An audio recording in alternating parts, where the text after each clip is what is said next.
Good evening, everybody. It is the 6th Comic Art Collector Conversation panel. Welcome to the show, and to our freshmen, Eranga, welcome. Thanks, Bill. And hey, Ankur and Larry are freshmen too, but they have been on my Comic Art Spotlight interviews in the past, so they're not new to the show platform, but they're new to this event tonight as well. George is of course the guy who's been here before. He's been in the trenches. He's ready to go, and he's going to end up being our first person to speak tonight. But I wanted to kind of have everybody a little bit introduce themselves. I mean, George, you've been on the panel before, but let everybody know where part of the country you're in and how long you've been collecting. Yeah, it's great to be back. Glad to have some new folks on, and looking forward to tonight. I'm out in North Carolina, looking forward to HeroesCon next year. And looking forward to talking more with the group here. All right, Eranga. Oh, I'm out of Birmingham, Alabama, just south, y'all. I've been reading comics since I was about 10, collecting art for almost 2 years now. I'm super stoked about this. I watched the show. Happy to be on. Great, Ankur. I'm in North Jersey, about half hour away from New York City. Been reading comics since I was 10. Been collecting art for 21 years now. So it's been a while. And Larry. I'm Larry. I'm from the Washington, D.C. area. I've been collecting collecting comic art since around 2004. A lot of my focus was on X-Men, but it's expanded to everything. So looking forward to some of the discussions today. So I remember when we talked before, Larry, you had talked about collecting X-Men. So do you think that you expanded just because is your taste in art and wanting to get representative examples? Is that kind of what moved you around, or was it just reading other titles that made you want to branch out? I was a general comics nerd, so X-Men was my first love, but I've learned to enjoy everything. So when I look at Marvel, so I'm still a Spider-Man fan, a Fantastic Four fan.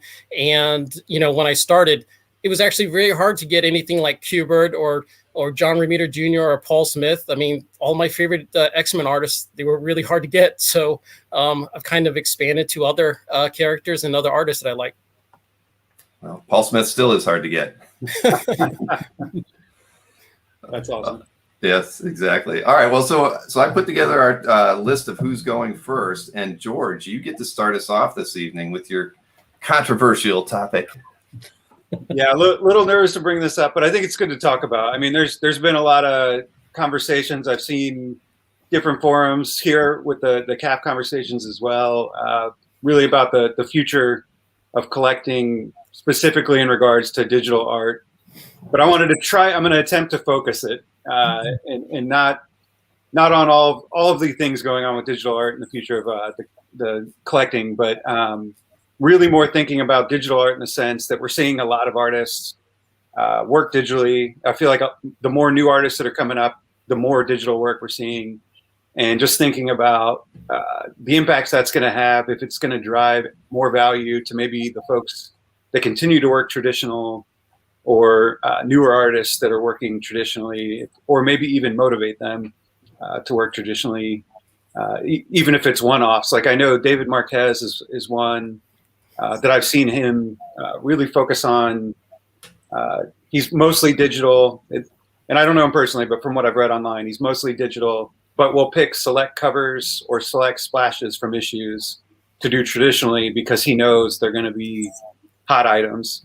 So I'm curious if we'll see more of that with artists that work digitally. And I personally, I'm noticing a lot of newer books, newer characters, some of the younger characters, Spider-Gwen, some of the Miles books, that the artists on those books are working mostly digitally. So curious what the rest of the panel thinks about the art that's not digital, that's traditionally done, if there's more value because there's less art available, at least right now, for those characters or those books. I don't know if someone wants to jump in.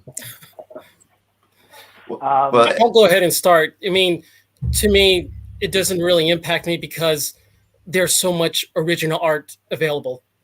Just between beginning of the golden age until until say even 2010, That's a lot of art. So the supply is there. I'm not too worried if artists go more digitally.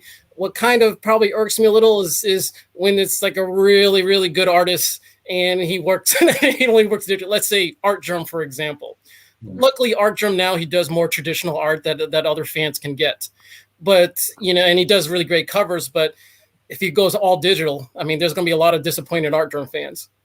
Right. I've actually, oddly enough, I've had a conversation with Art Drum about this. And, I'd reach out to him and say, I love this cover. Is the original available? And he says, no, it was all digital. And I would say, as an art collector, that hurts. But he says, no, I understand. But I want to make sure I have a good product and I have it on time when it's requested from me. And a lot of times this is the only way I can do it, especially being overseas.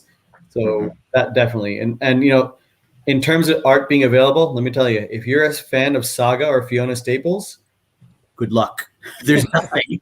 Not only that, any sketches that she did at one point when she came to shows years ago, even those go for crazy money now just because there's nothing out there. So it depends. I guess it depends what you collect. That's just it. And I imagine if she had one cover that she did traditionally, forget it. One would be crazy priced, right? Forget it. Right. Forget it. I mean, but just because of how popular this series has been, it would be astronomical. She could ask whatever she wants. But it's interesting. I've also spoken to Scott Hanna where he'll do inks traditionally over someone's Blue Line digital work. And a lot of times those Blue Line, the pencilers who did a Blue Line, they want to buy some of the original art from him so they can have something tangible. So it's not just us collectors who want the art. It's like the artists also want to have something that shows for the work they put into it. So I think it's going to be interesting how the future goes with, more and more collectors potentially reading things online. I still like my giant stack of comics, physically, but we'll see what happens. And Eranga, were you going to add something? No, I mean, I was going to say, I think there is a, not to be too controversial here, but there is a little bit of a hostile attitude towards digital art to a certain degree, right? I don't see why both of them can't coexist, the digital and the traditional. There is a way. I wish there was more of a established market where digital could, I'm going to bring up the three letters NFT, right? I mean that was obviously an experiment that didn't work, and I wasn't, I'm not going to sit here and say I was a fan of it, but there definitely were things in there like royalties towards artists and things like that would have worked out great if they had a better framework and not like the overall gold rush aspect of it. I think there's room for both of them to exist. It's not my thing, but there's a lot of stuff that's not my thing, and doesn't mean it doesn't have the right to kind of exist in its own framework. That's a great thing about this hobby. You can collect so many different ways, so many different things. There's really whatever you enjoy, from sketch cards to sketch covers to full-blown painted commissions to only published pages, right? Yeah, but I think, I guess, George, when you had talked about it earlier, I think you were maybe kind of leading towards, is there a way that the digital could affect eventually the entire traditional market, right? Not just in terms of replacing it, but also in terms of value. Could it drive value one way or the other? I would hazard a guess that it would probably drive traditional art higher if everything started getting, piecemeal just replaced by digital. And I think we're seeing some of that. I think Mikhail mentioned the Mitch Gerard's Strange Adventures covers. That I'm trying. I feel like I've seen one or two piece original components of those covers at least for sale at pretty high prices. And I imagine it's a little bit of supply and demand that if he worked predominantly digital, any traditional piece is going to be a higher value because it's the only piece or maybe one of a couple pieces. And I did want to point out, I know Nick also mentioned, I think Comic Link does have some NFTs, Jay Lee NFTs for auction right now, which is, everyone's probably very interested to see what happens there, but it looks like they're a few $1,000s already. I hadn't checked, so thanks, Nick, for posting that. I do want to bring up, I believe it was Matt who brought up Brian Bolin. that kind of hurts that he's not producing much traditional art anymore. He's probably zero at this point. But Brian Boland was also the type of person who wasn't producing a lot of work in the beginning, even when he worked traditionally. He wasn't doing a monthly book, so his art has always been scarce, and now it's just even more scarcer. So his value is probably going to keep going up. I mean, Killing Joke pages are already at astronomical numbers, and they're going to keep going up probably. Right. And it's not something you think about readily, but he was kind of one of those guys that was at the forefront of moving to digital. You wouldn't kind of think that. And there's got to be something to that, right? It's interesting. You don't think about some of the older artists doing that, but like McFarlane and Casada are probably two others that primarily work digitally. It's really interesting to think about. Right. Jason, I think James asked a question. Are you able to tell the difference between? I'm sorry. Could you bring this question up, Bill? I'm not sure if I see it now. Are you able to tell the difference between digital and when it's traditional? Does it affect your enjoyment? When you look at like a book like Saga, the art is beautiful, but you can definitely tell it's digital. Especially when you look at like minute details, like the backgrounds, you can tell it's not done traditionally. And even though the story is great, the art, the forefront characters are great, you can definitely tell it's being done digitally. If you were to compare that to something like Sean Murphy did on Batman White Knight, I mean, it's like night and day, the level of detail and the intricacies that he puts into every page. So does it detract from the enjoyment? No, because I guess you kind of get used to it, and that's how the story is being told. Oh. In terms of monetizing digital art, kind of getting back to that, like what are your feelings on if, like, let's say Fiona Staples, right? Like she did a traditional cover, but she offered up monoprints for the rest of the book, but the only way you could get a traditional cover was all purchasing the monoprints. I think there'd be people that would do that, right? Probably. Yeah. I mean, people are buying monoprints now. It's not personally my thing, but the collector in me can appreciate it. You buy a comic for a few $100, buying a one-of-one print makes sense in that regard. But as far as looking at his original art, I have a hard time personally doing that. But yeah, people can buy whatever they want, but exactly. Reselling those monoprints, I mean, I don't see them very much on eBay, but I think people have lost money when they have tried to resell it. I mean, for whatever reason, they've had to resell it. So, interesting. Yeah. I don't know if there's much of a market for monoprints or not. Right. Well, if you look at the fine art market, obviously prints are very common and very popular. I mean, Look at artists like James Jean, who went from comics to full traditional art, and his prints, they sell for a lot. I mean, honestly, look at Banksy. You're talking prints 10 years ago that were $500 to $1,000 that are going for what, 50,000, 100,000 now? And these are prints where they made 50 of them and they did sell out immediately. So what is the original worth? Multiple millions now. So, I think this thing for comics is going to happen. The issue of it is that it's, there's not just like a single one-off piece. You're talking page after page after page. So I think time will tell though. Yeah. Right. I mean, we're still at the early stages of all of this and figuring it out. And, I think for most original art collectors, even monoprints really aren't their thing. But for some people, it's, a lot of people do collect prints, right? I mean, not original art collectors. So I think that's a segue for maybe people who only collect prints to kind of move into something that is at least a one of one and somewhat unique. And maybe that's their gateway to actually collecting original art too. Right. But what we as original art collectors want, we're not going to be able to change the way the artist feels they need to work. We can lament the fact that we can't buy an original, like you talked about with Artgerm, Ankur. That's it's disappointing. But at the end of the day, they've got a job to get done, and they're going to get it done in the best way possible that makes them continue to look as good as they want to look. I and that book that we publish every year, half of the work that gets submitted is digitally painted artwork, and it's as beautiful as the traditional. It's just it is what it is. So I don't fault the artist for wanting to work that way. We can regret it, but at the end of the day, it's their choice. And if NFTs or monoprints end up being something that's going to stay, for the digital artists to sell their work, then I mean, I think it's at least good that there's an avenue for them to make money from that, because in the early days they didn't really have those options. So Yep. Well, speaking of prints, Larry, look at the one behind you, the original 7. I mean, can't even imagine what that original painting would sell for if Alex Ross ever was to sell it. So that's just it.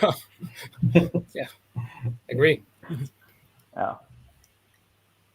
How do you know that's not the print? How do you know that's a print? I wasn't going to ask. You hesitated too long. Yeah, and totally with you, Bill. Like it's obviously up to the artist. I mean, it's up to the artist to sell pieces, to work traditionally, work digitally, to do monoprints, to do NFTs, to do whatever it is. Mm-hmm. Oh, I want to throw one name out there. I think is Jorge Jimenez, who draws like one of the greatest Batman ever. I mean, I think he's like one of like top 5 artists right now. Incredible. Really disappointing that he doesn't have very much original art. Is he digital or is he all digital now? Yeah. He That guy's incredible. Yeah.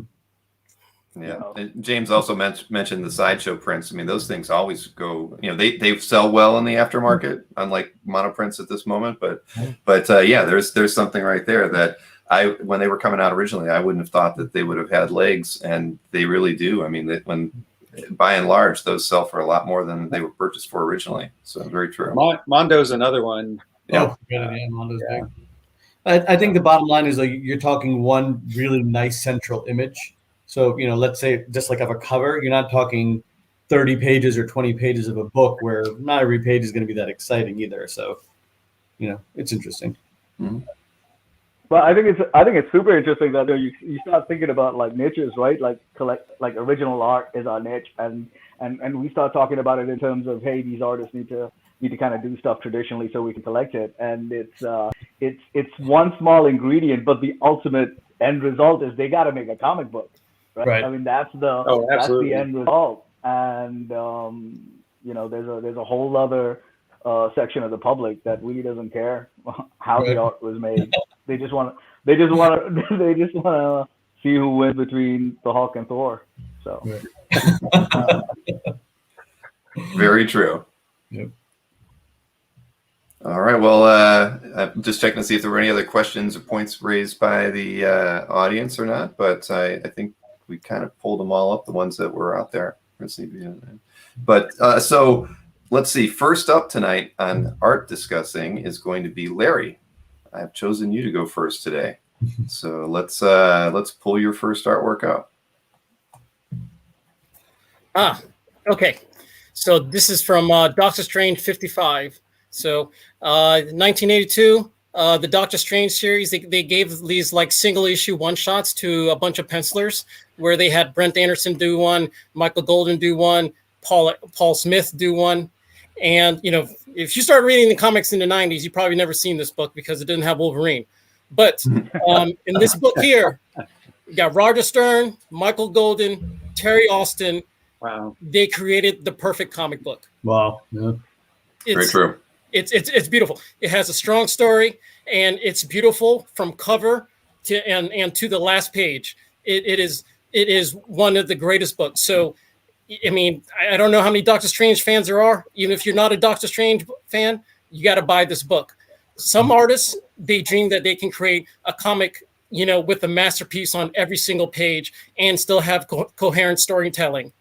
This is one of those books. I mean, Golden and Austin did it in Doctor Strange number 55.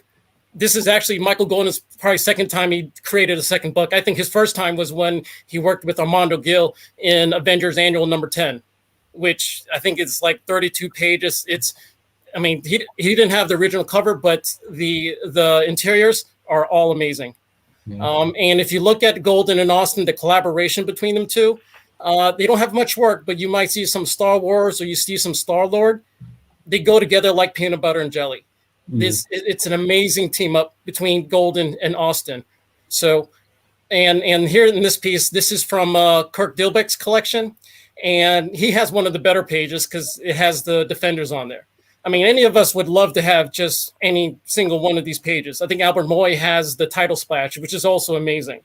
But in this book here, I mean, one of the best pages. And, you get this kind of quality that you see every single page of that book. And you might even see this book in the dollar bin. I don't think it's something that goes up really high. It doesn't have like a first appearance of Brother Voodoo or anything else. I mean, it's a story, and it's just beautiful across the whole thing. And I think sometimes you could find it in the dollar bin. I know I have, and you guys should pick it up if you ever see it. What issue is it? Doctor Strange 85? 55. 55. Okay. So you convinced me, Larry. I'm gonna look for it. Yeah, I'm gonna look for it now. Yeah. No, that's an unforgettable issue. That's for sure. I mean, Golden's art back then was just amazing, and it stood out from everyone else who was creating artwork back then for comics. And I mean, and with Terry Austin inks, to complement it, I mean, that was one of my favorite issues growing up. Yeah, I mean, Michael Golden, he's great at inking himself, but in just this book here, it was the equivalent of throwing a perfect game. It was just amazing. Mm-hmm. So, recommend taking a look. Very cool. Very cool. All right, and here is your second artwork. Okay, so my second artwork. This is a tribute to Hal Foster. Hal Foster was born in Halifax, Canada in 1892. And according to Wikipedia, he rode a bike to the United States in 1919. I don't know how much truth there is to that, but in 1919, I don't know. There's a lot of methods of transportation. I figure he might take a train, but, he wasn't driving a car. But this is amazing. Hal, he started working on Tarzan, and he created Prince Valiant in 1937. So this was a creator-owned property that was like 60 years before Image made it a thing. He wrote, penciled, and inked Prince Valiant. He made a living doing it, until 1970 when he retired at 78. And after, Hal Foster retired, Prince Valiant, they continue to this day to be published. And it's been nothing but a series of great renowned artists working on it. Mm-hmm. And this piece comes from the collection of Topper Helmers. It's published in 1956. You got infants, a falcon, a horse. The details on this Sunday page are just perfect. And Hal Foster, he drew everything perfect for every Sunday. I mean, I've never seen a Prince Valiant by Hal Foster that wasn't like near perfect. Mm-hmm. And if anybody who thought like comic strip artists were less talented than comic book artists, this debunks that theory. I mean, this is just an amazing example. And he created Prince Valiant in 1937. So this is before Action Comics #1. And I will say in the last 80 years, there's almost every comic art that's been published in the last 80 years. Most of it has been, pale in comparison to this. And, I wish he could do, Batman or Superman. I mean, if you could imagine Hal Foster, if he could do Superman or Batman, I would say he'd be idolized in the same, sentence as like Neil Adams. I mean, that's Hal Foster was just amazing. I don't fault him for working in other titles because he had his own, creator-owned baby to take care of. Yeah. So I don't know if anybody else has some thoughts on the image. Oh, it's a beautiful image. One question in general regarding, I guess, comic strip art, I guess, with newspapers and things like that dwindling, what are your thoughts about the future of comic strip art in general? I mean, obviously Peanuts and, Hal Foster will always remain popular, but what are your thoughts on some of the others? In terms of contemporary or like comic art, I mean, comic strip artists from the past? Both, contemporary and past. I mean, you always have your fan favorites, Calvin and Hobbes, Peanuts, things like that. But it makes you wonder how some of the others will, as collectors, as for art, how they'll continue to perform. Well, I think the comic strip market they've kind of have stalled. I mean, it's actually rare to find anybody who's like under 40 who buys comic strip art. I mean, right. they just unless it was like Calvin or Hobbes or maybe Garfield. But when it comes to some of this classic stuff, Terry and the Pirates or Peanuts, I mean that stuff is more for folks who are honestly they read. I mean, for folks who are 50 and above, because they probably read that as a comic strip as a kid. I mean, of course, even younger people may have seen Peanuts, as a comic strip, but I think most of them remember it for the Christmas and Thanksgiving specials. Mm-hmm. So. I just wonder for the future, how will comic strips and comic strip art survive or last? So. I think there will always be a market for Calvin and Hobbes. Without question. But yeah, you do have to wonder about that though, because on a daily strip, how often are they not going to switch from digital to traditional to keep up with the schedules and those sorts of things? And at the same time, I don't know. I guess I think you're right. There aren't many collectors who are under 40 collecting strip art, but I would love to get a Spidey daily. I'm sure there probably are several collectors under 40 who would love a Spider-Man daily as well. I mean, Ankur, that's a sweet spot for you too, I imagine. I have about 100 of them. Yeah. Yeah, right, exactly. So, why I don't buy the Spider-Man strip art is because it's all mostly talking heads. I never see Spider-Man punch anybody. It's mostly Spider-Man, Peter Parker talking to Mary Jane back and forth. Is there anything going to go on? Where's the climax here? Right. That is the downside to collecting strip art. There was I was over at Berkey's like a month ago, and we found a stack of Spider-Man strip art, and I was like, oh wow, I want to find one in here that I like, because it was right after he had sold that one on Dueling Dealers that had the had Spidey and Dr. Doom on it. Wasn't really a fight scene, but at least it had a little action. And there were 2 Dr. Doom pages, and they were both absolutely boring. They were terrible.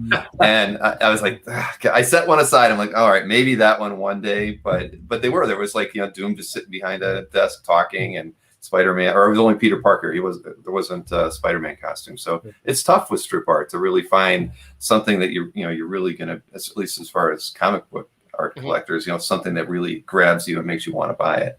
And you think about those strip art who are like a single panel, like Family Circus, and Heathcliff. They're just literally one panel or one square, and that's it. They have to make a joke all encompassing. So. Right. But back to the Prince Valiant, I would say that I agree with you, Larry. The originals from that are very well, at least the ones I've seen. They're so clean, so pristine, and it's remarkable how well they've lasted over the years. You think that they would have been beaten up more, but they're not. They're really well preserved, the ones that I've seen. So hats off for you to pick Hal Foster. No, when I look at it, I'm thinking about this topic, I was like, man, I wish there was an Action Comics that Hal Foster drew. Because if you look at those early Action Comics, I mean, Schuster, he was a pretty good artist, but he was no Hal Foster. No, that's for sure. Yeah. I don't know how George and Ankur feel, but I don't feel like I want to follow Larry on describing my art. Well, we'll be sure to ask questions. We got a freaking history lesson. Do you want me to mute him, Larry? It's all right. Everybody has great art to show. So that is very true. Very true. And there was even a comment earlier where somebody mentioned about to follow up on George, your topic about the Raphael Grandpa one-off that went for $4,000, and just what our thoughts were on that. I mean, what his traditional work goes for. It wasn't surprising to me to see that particular sale. I love his work, and I would certainly prefer to own a traditional piece, but I get it. I could see why something like that would sell for as much as it did, and it's every rep's job to get the most they can get out of something that they're selling for their artists. So, well, and I feel like we're in a totally new space, like the collecting industry, or the sales art print sale market is being flipped on its head a little bit. It's new. They're trying new things, and let's see what sticks, what works. So to your point, Bill, you can't be mad if something works for the artist. Right. All right. So, Bill, yes. was that a monoprint, and that wasn't anyway tied to NFT, right? That was a physical monoprint. That was a physical print. I'm sorry, I was trying to scroll up to find the actual comment or the question there it was. It's a long ways away. For his monoprint. Yes. Yep. 4K. And that was, I think, a month ago, maybe even less than that. I can't remember. Yeah. But it came and went so fast, I didn't get to post the news to Cap. So it was one of those things. So I didn't get to pay too close attention to it. But yeah, it's, but what was they had the big, that sale where what was the total amount for a complete book when it was all sold out? I don't even remember the figure, but it was a record setting number. I was drooling over that art drop and checked it out that morning, and I think that pages were like $6,000 to $30,000 from that issue. Yeah, it was pretty amazing, and it was amazing refreshing and watching things being sold in real time. Right. Well, it's like it's a sporting event nowadays. Watching art sell, that's why I watch the Hero live auction the Heritage live auctions. It's just fun, Well, and as sad as I was not to be able to buy anything, was also ecstatic for Raphael. For Grandpa for being able to sell these pages, and he's honed his craft for decades. I don't even know how long the guy's been drawing. It's where you want to see your favorite artists get to. Right. Quite true. All right. So that was a long art discussion, but we're going to move on to our second topic. And Ankur, you get to take over the second topic of the evening. All right. So I had written an article, I think almost 2 years ago, about some of the fears that exist in the market. And Bill, please remind me, which one did I pick? The fear of overpaying? Was that it? That was the fear of overpaying. Oh, okay. All right. So I think one of the fears we have as collectors oftentimes is the fear of overpaying. I'm guilty of it myself, where, something is up for sale and we message all of our collector buddies asking, what do you think? What do you think? What is this worth? And, the collector buddies will come back. Well, do you have any comps? What else has sold recently? In certain times, I've told other collectors, sorry, Jason, that something is way too expensive, only to see it go for significantly more at auction. And, I kind of kick myself saying, wow, I was way off. So what I found personally is, if you love an image, and obviously it's within some sense of reason, you should just go for it. Because the way this market has been going, honestly, everyone says, we're due for correction. I feel like everyone's been saying that for the last 10, 12 years. Being collecting since 1999, 2000, there are some areas that have been stagnant or have not gone up so much. I think that's with some certain modern art.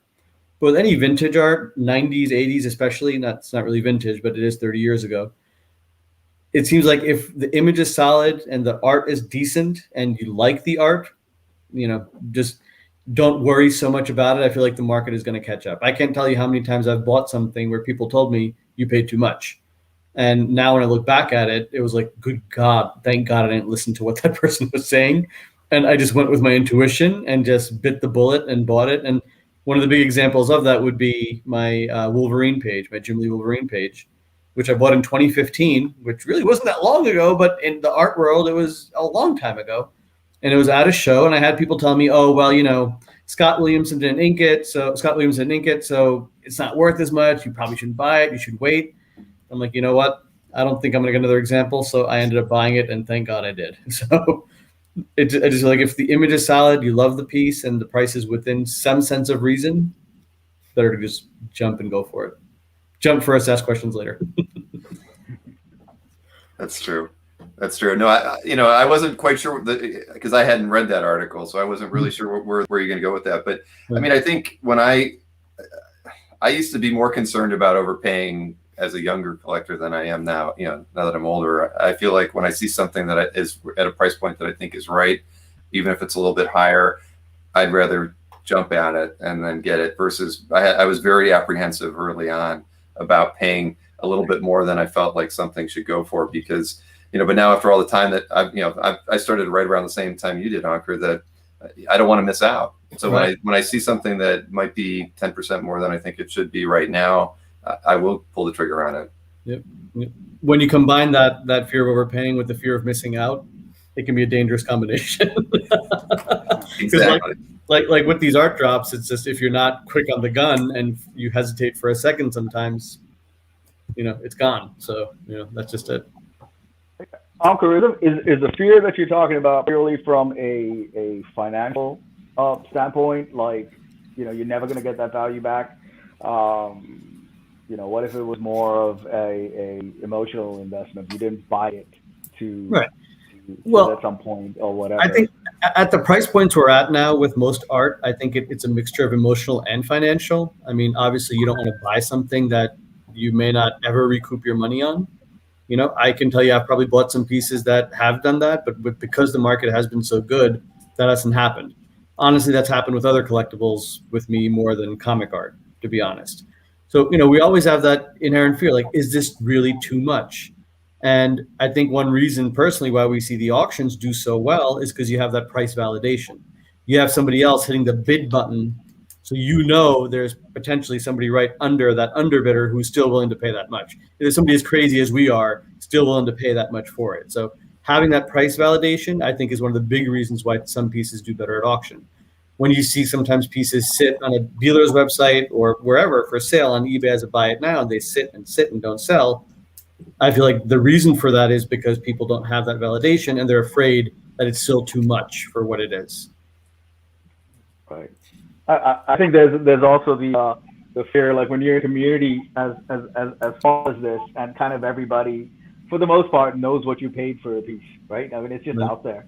Right. The fear of being seen as a sucker is also kind of real, right? I mean, it's out there. It gets around. I mean, it's not. I'm not going to say you should sit there and validate it, but it's out there. It's a small community. Yeah, for sure. That's why a lot of people don't share their collection. You know, they keep it under wraps. Exactly. Yeah, Yes. when I first saw your topic, I was like, fear of overpaying. Have you seen that last comic link auction? Everybody's scared of it. Nobody has fear of overpaying. Whoever's winning these heritage and comic link auctions, you guys have no fear. You don't. I don't have to worry about you. Right. Of us normal people. I mean, it's just like, really, like $2,000 for that? Yeah. I mean, I don't love it that much. Jeez. That's just it. You have the price validation going into play there, because now all of a sudden you know, okay, somebody else feels this is worth that much. You know. Yeah. Well, I feel like the market's. We're talking about market correction. I feel like it's corrected in the sense that there is no overpaying anymore. Right. It's almost like you should almost expect with these auctions that it's things are going to go a little higher than maybe you think it's going to go. Right. But I almost now think more of the fear of missing out of like, is this going to come up again? Right. And is it worth paying a little bit extra, which is the same thing as overpaying, right? Yeah. But I often wonder now, is there overpaying? I feel like prices are jumping much quicker with a lot of these pieces that we're seeing. Right. I will say, for my favorite pieces in my collection, I think Scott Williams may have said during his interview, I overpaid for my favorite pieces. Yep. But I'm very selective on what I say was my favorite pieces. I'm not overpaying for like every single piece. Right. But for the ones I really say, you know what, this might be my only chance, I'm probably going to pay like 30 or 40% higher than what I think it's worth. Or there are sometimes I said, I got a blank check here. I mean, there's probably a limit to that blank check, but you know, I'm all in on this. And and those have been my favorite pieces. But nowadays it's hard. You can't. I think it's really, really risky to go into an auction and say, I'm gonna win this, and assume that next year you're gonna make a profit on it. I think that's really risky, and there are chances, you know, people have taken a bath when they try to, you know, make that gamble, but sometimes people win the gamble. But you know, overpaying. I mean, sometimes it's a necessary evil. But you know, I like to think whenever I see like a really high price go on, like a comic link, like say a $38,000 Infinity Gauntlet panel page, I'm hoping that the person loves it. because I'm hoping that person's really passionate about Infinity Gauntlet. It's like, that is the page I remember, and I'm gonna go all in on it. I'm putting $40,000 on it, and I love it. Right. But you know, if they're doing it, they're hoping to flip next month. Good luck. Right. The market definitely gets thinner as the prices go up, meaning, you know, it's a much smaller crowd that plays in that area. So one thing West had brought up, Bill, I just wanted to point out, he says, what's tough is when you see a piece for art for sale that's $1,400, only discovered sold 2 months earlier for $500. So here's the thing. There's a lot of things that fall through the cracks, you know, especially on eBay and certain auctions. Not every single thing is going to do extremely well. So if something does fall through the cracks, if it sold for $500, it really was worth $1,000 or $1,200. It is what it is. That's just what it's really worth. So, you know, sometimes it sting as a buyer, but you know, if you love the piece, you know, what does it matter what it sold for, really? Yeah. Right. I mean, I'm looking for a home in Florida right now, Maureen and I, and every home that's down there is about 30-40% more than it was 2 years ago. I mean, I just saw a house I really wanted, probably couldn't afford it. It was like $525. and it sold within 3 days, and you look at the price history on it, it didn't sell 2 years earlier for $400,000. Right. That it's just right now money, that people, with the interest rate where it's at, and people have a little bit of extra money, it's really driving the price up. So you can't really look at, well, what was it 2 years ago or a year ago, because I think across the board, people are overpaying. And I think in the housing market, there's definitely going to be a correction. I don't want to be the guy overpaying for a house right now, but comic art, it's hard to say. But I agree with everything everybody's saying, is that it's tough. And as for new collectors, you should always go into an auction situation with a max price in mind. I would never, as seasoned collectors, we can kind of know, hey, I've bid on a burn elf flight page. I know what my limits are, and maybe I might go a little over that. But for any newer collectors that are really just getting their feet wet, go in with a knowledge of the most you want to pay. Don't get caught up in the fervor of last minute bidding, because that can lead to a sour taste in a new collector's mouth, and it might discourage them from participating in future auctions like that. I mean, I did that a few times, and you kick yourself, and you just think anybody else in the room with you would be kicking you too for what you did. Auction fever is very real. That's that's part of the FOMO, the fear of missing out, is one more bid. Oh, it's only an extra $500. One more bid. And you realize you set your max at 8,000. All of a sudden you spend 15,000. Right, exactly. And in today's market, it's like it happens in a split second, right? Oh, yeah. I know you had FOMO as a separate item, and the fear of overpaying as a separate item. But geez, man, those two come together before. Oh my God, it's a toxic mix, and happens in the last 10 seconds of an auction. Yep. Oh yeah, for sure. Well, we talked about it some last week. Even some of those auction houses, you got to be careful with the buyer's premium, taxes, shipping costs. Some other fees. Yeah. Honestly, taxes kill me. I mean, it really drives me away from auctions now, just because of all the taxes I pay on those art pieces. Yep, got to move to Delaware, Larry. But no, I mean, and listen, there was recently a piece that I would consider a grail. It's a modern cover that was offered, and I made what I thought was a very strong offer on it, but the asking price ended up being 50% more than what my offer was. And I'm talking, it was in the 5 figures. So honestly, as much as I love the piece, I'm just like, 1, I can't afford it, and 2, I can't justify it.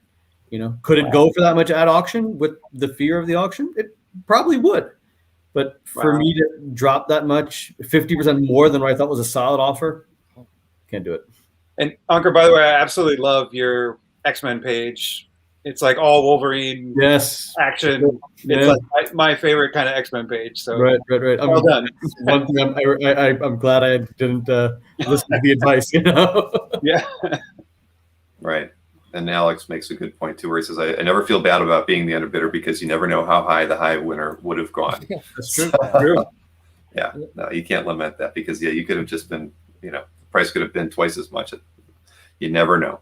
Yep. No, it's a great topic, Ocker. It really was. This is it's good things for us to think about and talk about openly. I'm not in many collector groups where I get to talk about when I felt I've overpaid, or just getting the vibe for what, because I know a lot of people in the hobby do have their friends that they can bounce ideas off of and figure out where they think the price points are, because those things aren't out in the public forum. You want to keep those with your closest friends. So I think that these kind of conversations are good to have, because you really need to have a good network of collecting buddies that can give you advice on some of these things, versus going out there all on your own and with no information to back up what you may or may not want to spend on something. So. Right. No, for sure. It definitely helps having that network. But I got to argue about the underbidder thing. Anytime I've been the underbidder, I've always thought, man, another $50, and I would have had it. That's because you're the youngin', man. Let me tell you, sometimes I'm the underbidder. I'm like, thank God I got outbid. Holy cow. Yeah. Sometimes they're like, I got outbid? Like, who the hell is buying that? I put it on a stupid price and someone else what?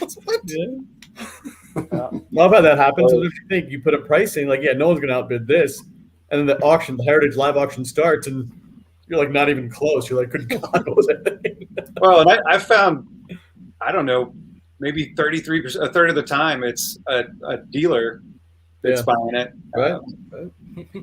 Yeah, well, especially now, that's Yeah. really been the pattern on a lot of the bigger auctions, with the dealers not having shows to get out to Yep. replenish inventories. You're definitely competing with more dealers today than you were 18 months ago. Right. And I'm with you, Larry. Sometimes it's kind of random stuff that I'm like, no one else wants this. I'm the guy for this. But But right, and we got to remember, the other thing is, it's not easy for these dealers to replace inventory either. Oh, absolutely. Yeah, no, I don't blame them at all. For how much we're paying for stuff, sometimes we look at like, how can they price that much? Like, well, I said, how would you price it if it was yours? Then you kind of think, you know what, it is actually okay. That's just it. So. Right, exactly. I mean, you can lament something being raised, on a dealer site after it comes out of an auction a few months later, but we all feel the same way. I mean, we look at our collections and want it to be at the high end of each artist's work, and I mean, it's just the nature of things, and it's it's tough. But I mean, we're all, at the end of the day, most dealers are collectors, and they're looking at it in a similar way, but they have to do it publicly and put prices on it and get shamed for it, versus what we privately feel our collections are worth. Because I certainly feel my pieces are much more valuable than I've seen them on dealer sites. So, Agreed. All right, we got a question. What's in the glass tonight? Eranga. go for Eranga. Oh my God, it's gonna be like, if you were expecting something awesome, it's 100% not awesome. It's water with Mio in it. Oh, my kid's favorite drink. I thought it was adorable. It's the only way I can drink water, man. I'm like a child. Like my wife keeps refilling the Mio. Like it's Really? like 6. Yeah, it's the only way I drink water. So We used to drink Tang when we were little. Maybe that would be a good substitute for you too. So that was Chris. Sorry, Chris, but thanks for bringing it up and humiliating me. I think it's the way you're holding it. It looks like a fine whiskey or something. It does, right? That was the trick. It's a darker glass as well. I was hoping no one would ask. I can't BS my way out of it. You need like a dragon claw goblet or something. Yeah. I should have put it, in hindsight, it should have been in something that you could not see through. A plastic cup with a straw that was attached. It all goes to this whole thing about being a new collector, man. I've got a lot to learn. I've got a lot to learn. Well, we're going to learn something from you next, because you get to pick, or you've got your 2 art picks, and we're going to show them here. So, Ankur, thank you so much. Very great topic. That was great. Yeah. All right, here we go with your first artwork. Ooh. So yeah, I'm definitely gonna lean more towards the commission stuff. I'll leave the published away to the big boys. This is Greg Toshini. God, I hope I'm saying that right. And it's the Gotham fam, and it's in the gallery of Ivan Costa. I've loved Greg's work for a while. I've started seeing more and more of his commissions every time he opens up his list.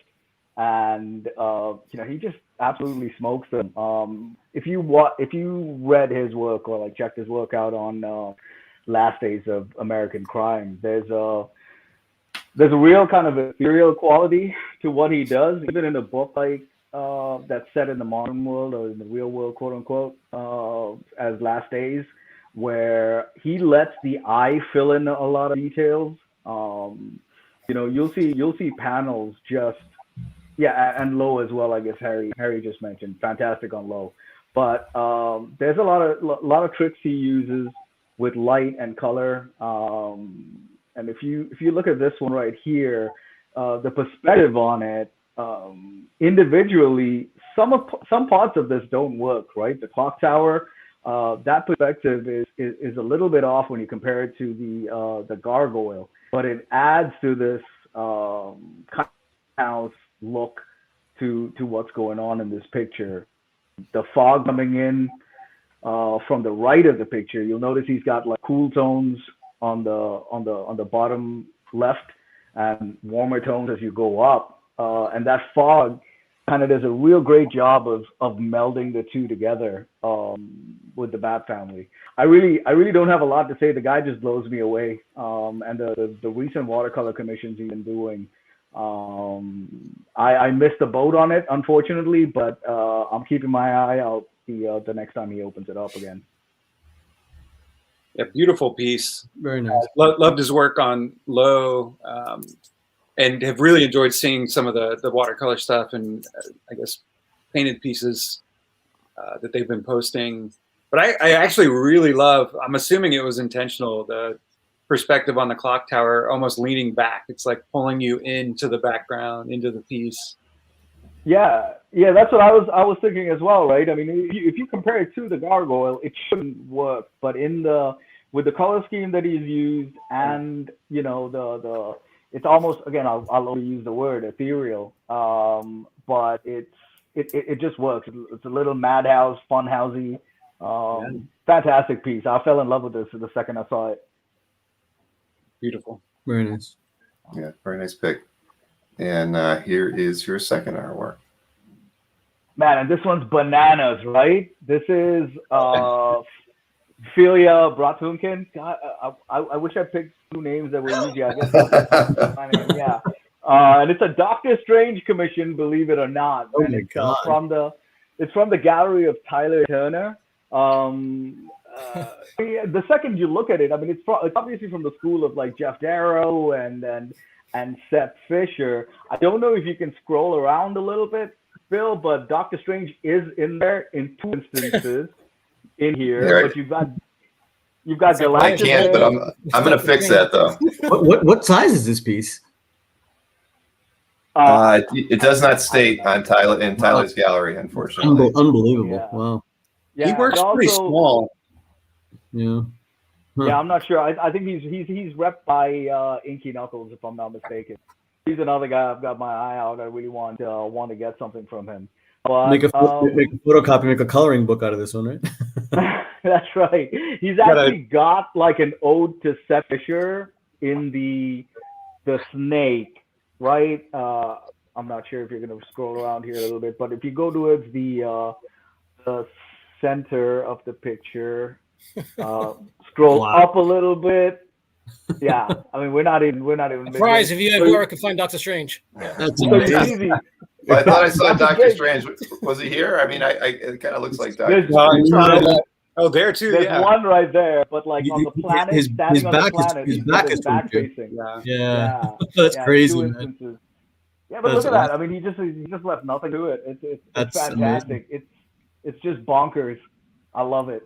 I wonder what the request was. Is it Could you Ego? something with Doctor Strange, Oh, and he right came here. out with this, right? There's Loki riding an eel in here too. Like it's at the top, a little bit up. I you think can there's see his Santa foot. right there. Yeah, there's a little elf on the eel, but there's Loki. Oh yeah, there's Loki. Yeah, up at the top Yeah, here. where's the kitchen sink? Good Lord. Where is he? I don't see him. Where is he? Right here. He's like right there. Oh, okay, God. Oh, wow. Look at that. That's awesome. Yeah. That's amazing. I mean, Tyler got his money's worth with this thing. I mean, I'm envious. Wow. All That's get out. amazing. But there's That's a Seth Fisher homage. Like he's written Seth Fisher Oh, on the snake. So Yeah. he's obviously kind of, this is an ode to Seth's work. But if you see any of Philia's other work, I mean, it's just as detailed and intricate. That's amazing. Now, And I think there are about a dozen examples on CAF as well. Nice. Something like that. Check him Yeah. out. What's the artist's name? Philia Bratunkin. Philya Bratukin. But I feel like I got to give him some history. So I'm going to say like he moved to the U.S. in like the 50s and the transportation wasn't great back then. I'm making stuff up, guys. I don't know. I'm trying to figure it out. I was like, what? He's a younger guy, unless he's a time traveler, which is totally possible. Yeah. Yeah, absolutely. I will add, quick plug, Philia did do a pinup for my Jack the Radio comic. Oh, that's fantastic. Nice. And this is, we had colored by Jean-Francois Ballou, who worked on Middle West and some other books. But Wait, you wrote a comic, George? yeah, I did. I had no based on idea. an album. Oh, cool. George, it's obvious Ankur hasn't watched your CAF interview. It's totally No, cool. I missed it. I'm sorry. No problem at all. Got to go back to that one. But yeah, Very he's cool. doing some great stuff. He's a madman. Nice. Yeah. Nice selection, Eranga. Thanks. Even if they were hard to pronounce. I was going to say, thank you for picking those names, because those are two names I've never said out loud. Yeah. And you hired one of them. I definitely wouldn't recommend following my pronunciation of it. I just kind of went by the guy. He is Russian, right? If I'm not mistaken. He is. Yep. Yeah. Very cool. All right. So our third topic of the evening is going to be done by Larry. All right. So my topic is about Ankur. I wanted to highlight the significance of inkers. As far back as I remember, the pencilers were always getting the glory in art. And in CAF, you'll see a couple pieces out there that don't mention the inkers, even though the piece is inked by someone different from the penciler. And I want to talk about how inkers are important, and that we don't want to undervalue their contributions. I know everybody loves John Byrne, Frank Miller, Greg Capullo, Alan Davis, George Perez, and Neil Adams. But we don't want to forget folks like Terry Austin, Klaus Janson, Danny Mickey, Mark Farmer, Romeo Tugel, and Dick Giordano. For many of our favorite comic book runs, it takes a team to create that amazing product and ensure that product comes out every month. And the inker was, their role was to help out with the art, help out the penciler, because the penciler can't do the penciling and the inking and make a monthly deadline. So the inker is there to help and make sure that the book gets released on time. So as original art collectors, I think it's important that we recognize the inkers in our artwork that we collect, and also understand that every inker interprets art differently. Like if you look at Gene Colan and all the different inkers who went over Gene Colan, they're all different. They're all different, and you might find a favorite one, but just look at all the different inkers. And John Buscema. I mean, John Buscema had numerous inkers, some of them from the Philippines, and every one of them did it in a different style. But just because it's a John Buscema original art, you want to make sure who the inker is and look at their style and see if that's a style that you want for a John Buscema page. Jack Kirby, he's had more inkers than anybody else. Well, maybe John Buscema had probably more, but Jack Kirby had a good number of them. And, Joe Sinnott and Mike Royer, I mean, they did some of the greatest inking over to Kirby. But it's important to see that, Joe Sinnott and Mike Royer, they had different styles of inking Kirby. And if you're a Kirby collector, you want to buy Kirby, you want to make sure you look how the inking is, and that's the inking that you want. And if you're going to spend a lot of money on a Jack Kirby, you definitely should care about who the inker is and then the quality of the ink. And the inker will influence the value of the Kirby art as well too. I mean, I know people, some people don't have fear of overpaying, but you probably could be overpaying for a Kirby art with probably that wasn't inked very well. And I think if you're going to post like a $30,000 Jack Kirby piece on CAF and you say it's your grail, don't neglect who the inker is, because the inker is a big part, of how that end result looked in terms of the original art. So the inker is very significant there. And, John Byrne, the rumor is that Terry Austin wasn't, the first choice of inking him. I mean, that's just rumor. I don't know if there's any truth to that, but if there was any truth of that, I think the comic gods that, Terry Austin got the assignment, because, I might remember the Phoenix Saga very differently if it wasn't Terry Austin over John Byrne. Because I think many people agree with me. John Byrne and Terry Austin did, one of the most amazing jobs in comic book history. And, in the early Image books, Scott Williams, he was inking Jim Lee, Mark Silvestri, and Will Spataccio. If Scott Williams wasn't there inking or training other inkers, history could be different for Wildstorm or Top Cow or even Image itself. So I know there's also this misconception that inkers, they're not, great artists, as compared to the penciler, or all they're doing is, embellishing or possibly even tracing. I mean, that's just completely untrue. a lot of these inkers, they are great artists, but they probably don't work as fast as some of the pencilers do in terms of hitting those deadlines. So they do what works best for them is, and that is just to ink the penciler's work. But thanks for listening to my soapbox. But I hope if anybody posts published pages on CAF, that they make sure to credit the inkers, because I think they are very important to the piece that you love in your collection. And I'll just say my favorite inkers are Mark Farmer, Joe Sinnott, Bill Everett. He's very underrated. Scott Williams and Mark Morales. I think Mark Morales, he works with a lot of the top pencilers in today's comics. Yep. So guys, I was wondering, can you name some of your favorite inkers? Man, you knocked it out of the park, Larry. Yeah, I think they're so underrated, man. I think the first time I actually noticed an inker comic books, like very early on when I was reading comics, was during the Avengers, because Tom Palmer was the consistent glue that held that book together, right? Going from Buscema to Steve Epting, you knew there were different artists, but he kept that style so consistent, like with that heavy brush, and it's not everybody's cup of tea, but like he held that book together every time an artistic team changed. Mark Farmer is one of my favorites.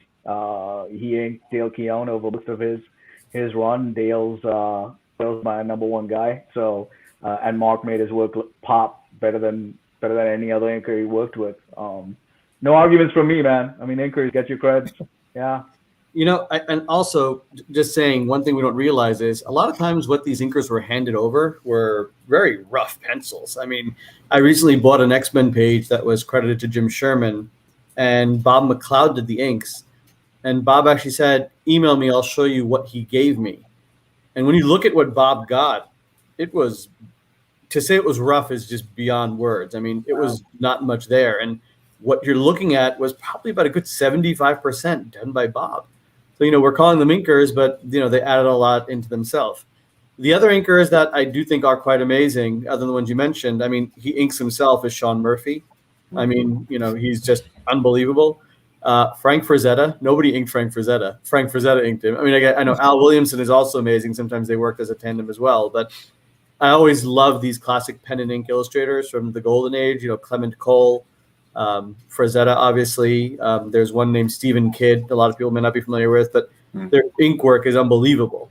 And when you look at it, these are artists in themselves where they pencil things themselves and they ink things themselves as well. But what you said, a lot of times what these inkers were given were very, very rough breakdowns, and we don't realize what they were actually given. So big credit to them for making that final image so amazing. Yeah, and Larry, when I saw the topic, I immediately thought of the scene in Chasing Amy at the comic convention where they're like, wait, you're the inker. I want the guy that draws it. You're the guy that traces, you're a tracer. Quoting it, but I'm totally with you on the importance of inkers. And I guess to answer the question, some of my favorites is Mark Morales on Jim Chung's work, Dexter Vines on McGinnis's work. I think Ocker spot on. Murphy's does some incredible stuff with ink. Sean Crystal does some incredible stuff with ink. I have a hard time with Buscema's Wolverine stuff is some of my favorite. Mm-hmm. I have a hard time picking a favorite with Jansen or Sienkiewicz or any of those guys, but I kind of love it all when it comes to Buscema work, or Buscema Wolverine work, I should say specifically. Yeah, George, you brought up the topic earlier about digital art. I think that is a game changer in the industry in terms of, it's shortening the number of jobs available for inkers. More pencilers are doing, digital pencilers only, or, they're just doing it all digitally. Right. And then small publishers, they're sometimes hiring colorists to just go straight over the raw pencils themselves. Mm-hmm. Yeah. So, and then add to that, in the last year, COVID disrupted the entire industry. So inkers have probably had a hard time in the last year or so, and looking at the trends of digital art and possibly even just having colorists going over raw pencils. In the future, there may be only a handful of inkers in the industry. which is going to be different. Yeah, for sure. Yeah, for sure. I mean, another one that I'm sure our friend Ruben will support is Mike Perkins. I mean, if you look at his recent Swamp Thing run, it's just mind blowing, and he does the pencils and the inks, and it just when you look at the originals in hand, the level of detail is just amazing. So, always interesting. A lot of great inkers being named in the chat as well. Yeah, I was going to say I should have been pulling them all up as everybody was. But I will agree. Not listing inkers on your calf art is one of my big pet peeves as well. Because whenever I do the calf update, it doesn't happen often, but I'd say like 10-15% of the time the inker isn't listed, and I might not even know it. So I have to go look it up because I don't want to show the art in my calf update if I'm not properly crediting the inker as well. So yeah, I would encourage everybody to always fill out that information. You just have to. Right. And I know, Bill, sometimes it's tough. You know, I'm looking back at some of the 90s books where there's 2 or 3 inkers listed in the front credits. True. You don't know who inked which page unless there's somebody you know their style really well. Right. But I've had some trouble sometimes posting who the inker was. Right. Yeah. Right. Well, thank you guys for entertaining. I mean, I just wanted to do a tribute to inkers today. I do have a topic extension, if you will. I think blue lines were covered at some point here in a week, but you know, when it comes to inkers, right, Larry, the actual art, like if you've got a nostalgic connection to the published product, the actual art that you see published is the stuff that the inker went over, right? I mean, that inked artwork is the final. I know some of the answer to it, but what do you think, like, especially with your appreciation of inkers, right? But I also kind of know how you feel about blue lines. Dude, let's not go into that. That's a whole nother episode we can go into. Blue lines versus original pencils. We're not doing that today. We're going to bring out some whiskey to go on that topic. Yeah. I just know how Larry feels about blue lines, so I just want to balance out a little bit. Yeah, that's a very touchy topic, though. Yes, It is. Yeah, that would be a fine topic for another episode. By the way, somebody mentioned Scott Hanna. Scott, Yeah. I see him at the local shows. I think he's inked more pages than any inker in comic history has, which I think is pretty amazing. So It is. Oh, is that right? I had no idea. He does Yeah. really work, which, yeah. names everywhere. right. Yeah, he's had an amazing career and still going strong. I mean, who might ever touch him, especially with inking maybe becoming a semi-dying art 10 years from now. I mean, no one will be able to catch up to the world, the amount of work that Scott's put out there. And he's still a young guy. He's not an old guy. He's a young guy. No, he's quick. He's very quick. And you know, I was at a dinner once with Scott and some other folks, and Scott told me once what he loves about being inker is sort of like having the final say of the original and how it looks before the colorist touches it. Right. So he loves being in that position. So somebody asked a question in the chat, which I think might also be for a whole nother topic. Why are colorists not as important, or what are your thoughts about the importance of colorists? I know color guides is a whole nother art thing, and it really hasn't reached the level of appreciation that I thought it would have by now, because that really is the final published image. But I think we'll leave that for another. Yeah, that's right. Absolutely. Stanley asked that one. Yeah. Yes. They're very important for sure. Yep. Yeah. All right, so now we're going to move over to George's art selections. Thank you, Larry. You've earned a spot to come back because that was such a great topic. All right, so let's see. Get George's art. Here we go. All right. So I had to pull up some newer stuff here. This is one of my favorite modern artists, Alexis Zirit. This just a gnarly piece. This is from McHale's gallery, I should say. This was for a magazine, We Do What We Want, that's published by Holy Mountain Printing out of North Carolina. Just love Alexis's style. He does a lot of variant covers. He's done some like skateboard art, a lot of band art. I don't know. I just love his work. Very cool. I'd love to see some black light posters. Well, and I've got the cover here. I mean, he kind of colors his work. So he's one of those guys, back to the inking conversation. He pencils, he inks, he colors his wow. work. That is great. Hopefully he doesn't mind me saying he hates coloring his work. He's so good at it. Everything is kind of like a blacklight poster. I've heard his stuff described as Jack Kirby on acid, which I think is one of my favorite descriptions of art. I will read any book described as Jack Kirby on acid. So. That's awesome.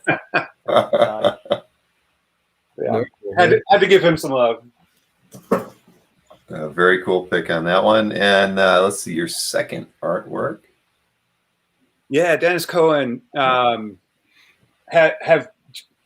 been excited with the relaunch, the announcement of Milestone coming back.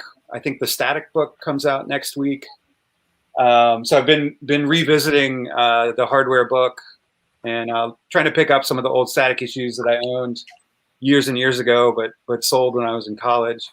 But not a ton of hardware art on CAF. I'm not sure if they're in private collections or if Cohen held on to a lot of it. But just this splash, I don't know. His work is mind blowing. It's somehow loose and tight. And now I hate that I'm going after this topic. I cannot remember who inked this page.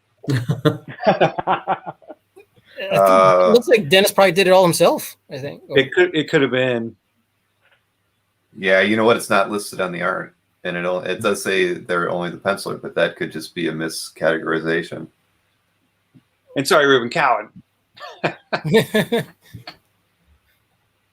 But this is sensational. Is this recent work or is this from like? This was issue 2, I think, page 12, maybe. Right. This artwork was added to CAF in 2007 by Andy Robbins. But this is from the original 90s run. Oh wow. Oh, okay. Yeah. It's just fantastic. Yeah. Oof. Very cool. Andy, I'm very jealous. Good Lord. Yeah, thanks, Bill, from Andy's collection. And I had to pull out the trade too, if you want to. Oh, here, let me get this switched over. This is not a cover. It's just a okay. Oh, nice. Yeah, this was a splash in here. That's nuts. That's not a book I ever read. I'll have to check it out. It's a fun book. Yeah. Cool. Very, very cool. Yeah. See a little Simonson in there. Very nice. Yeah. All right, so nice selection, George. All right, so Eranga, you get to finish the show off tonight with your topic. Yeah. So I think again, being like the commission guy, I was gonna my topic's gonna be about high-end commissions. There's a little bit of controversy about what the baseline is for what you consider high-end. Your mileage varies, right? I mean, you've got baller, high-end. I'm sticking to what 1K and above to kind of be inclusive to a larger group of collectors. And spoiler alert, some of these things are you could say they apply to most commissions, like when you're reaching out to artists, but there's a little bit more at stake here when you're talking about when you get into the 4 figures. I would say definitely consider the reputation of the artist, do your homework. If you're going to spend that kind of money, I think there's plenty of resources up there right now. You're not doing this stuff in isolation. You can talk to people. You can maybe check CAF galleries for examples of their work. There's groups out there on Facebook. You can figure that stuff out. Timeliness, because that's eventually going to play into some of the other stuff we talk about, the timeliness aspect of it. Sometimes if there's a presence of a rep or a facilitator, that can soften the blow to a certain degree in terms of the unknowns and the risk that's involved. And getting into that word risk, it's your own appetite for it, right? Unlike a published piece that you're going to spend high dollar on, if you're going to commission someone for the kind of money that you're going to drop, you are sight unseen kind of giving someone money for an end product that you won't see for a few months. So kind of balance that out. PayPal goods and services is your friend. So make sure you stick to that. There are people that will, once you get into goods and services, request that the service fee is bundled in addition to what the base cost is. And if you were talking about a $200 commission, that's not a huge deal at that point. But once you start getting into those four figures, those fees could be another commission, or a smaller commission, right? Establish an upfront timeline for completion, with the understanding that if you went into it relying on some kind of level of protection from PayPal, the 6-month mark is the sweet spot. 5.5, whatever that may be, that still allows you to have the safety net of being able to get a refund in most cases.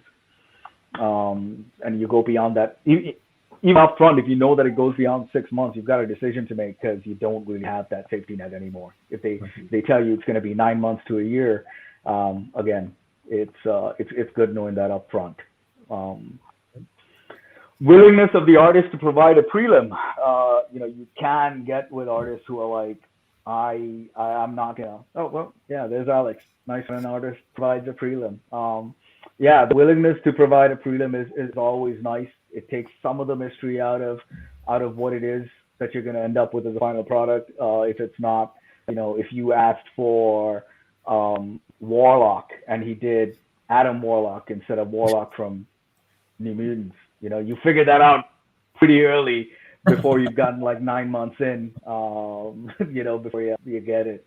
Before finally, the baby, at least. What's that? You said before the baby's born. You said 9 months in. Yeah, yeah. You're like, oh, that's not the Warlock I was talking about. But and finally, for me, it's definitely kind of a different thing from published art, because there is the investment aspect of it. There is a chance for a renewed return. Your ROI is a little bit better for the most part when you're throwing the kind of talking about towards a commission. You might be fortunate to break even if you had to move it at some point. But just keep in mind that chances are you're not doing this to break a profit, because you're already kind of buying at the peak when you're commissioning these high end things. But those are just some of the list of stuff that I've had to kind of muddle my way through in the beginning. Wonder if you guys had some in addition to that, or like some thoughts on the stuff that I brought up. The first thing I'm just going to tell you, because I tell you this from experience with PayPal, if you tell PayPal or you put in the communication that this is for a commission or a custom piece, you are not covered. Never tell PayPal this is for a custom commission.